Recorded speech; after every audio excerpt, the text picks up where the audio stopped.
Ano ang ipinagkatiwala sa iyo? Magandang araw ng Sabado, kapanalig, at maligayang kapistahan ni San Ramon Nonato sa lahat ng mga deboto niya. Ito po si Sister Rose Agtarap ng Daughters of St. Paul para sa mabuting balita. Magnilay na po tayo sa Ebanghelyo ngayon.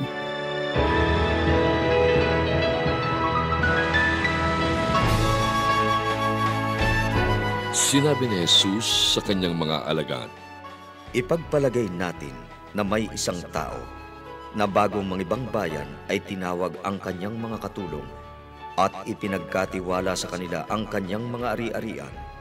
5 talentong pilak ang ibinigay niya sa una, 2 naman sa isa pa, at isa sa pangatlo batay sa kaya ng bawat isa, at saka umalis. Pagkaraan ng matagal na panahon, bumalik ang amo ng mga katulong na ito at hiningan sila ng pagsusulit. Kaya lumapit ang nakatanggap ng 5 talento, dala ang tinubong 5 pang bareta, at sinabi, Panginoon, ipinagkatiwala mo 5 bareta sa akin. At tignan mo, tumubo pa ako ng 5 talento. Sumagot ang amo, Mabuti, mabait at matapat na katulong. Dahil naging tapat ka sa kaunting bagay, pagkakatiwalaan kita ng higit pa rito. Halika at makibahagi sa kaligayahan ng iyong Panginoon. Sa bandang huli, dumating ang nakatanggap ng 1 talento at nagsabi, Panginoon, alam kong mahigpit kang tao. Inaani mo ang di mo itinanim, at nililikom ang hindi mo ipinagninegosyo. Natakot ako kaya tinago ko yung talento sa lupa.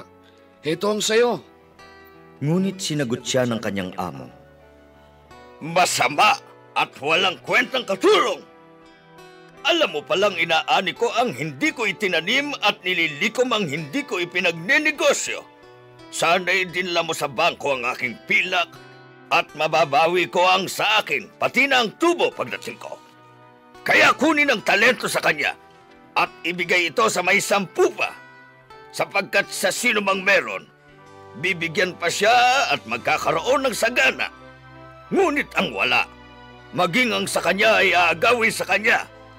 Para sa walang silbing katulong, itapon siya sa dilim, kung saan may iyakan at pagngangalit ng ngipin.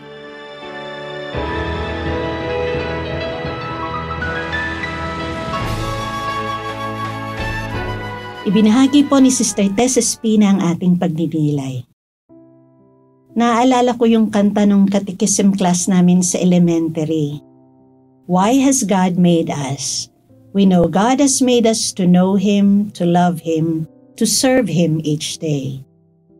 May layunin ang Diyos sa paglikha sa atin, ang makilala Siya, ang mahalin Siya at paglingkuran Siya. Binigyan niya tayo ng mga talento, kakayahan at kayamanan upang mamuhay ng masaya at mas ganap, at pagkatapos ang makasama Siya sa langit.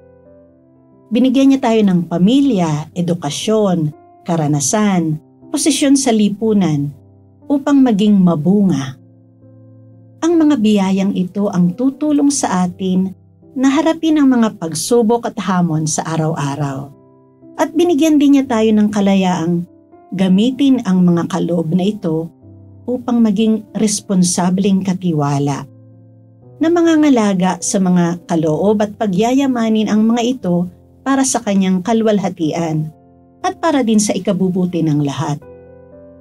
Sa Ebanghelyo ngayon, ang 2 masipag na lingkod ay tapat sa pagbibigay ng accounting ng mga kinita nila.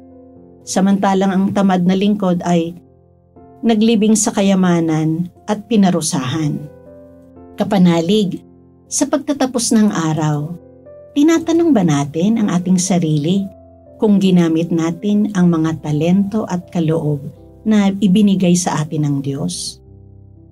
Inaasahan niya na maging produktibo tayo, na magsikap tayong palaguin ang kanyang mga handog. Huwag sana nating baliwalain ang ating mga talents, bagkus ay pagyamanin at gamitin ang mga ito upang maging mabunga at makatulong sa ating kapwa. Amen. Mga kapanalig, suportahan po ninyo ang aming misyon. Subscribe, like, and follow po Lines sa aming social media accounts. Tulungan niyo po kaming maipagpatuloy ang programang ito at ipadala ang inyong donasyon sa aming donations channels.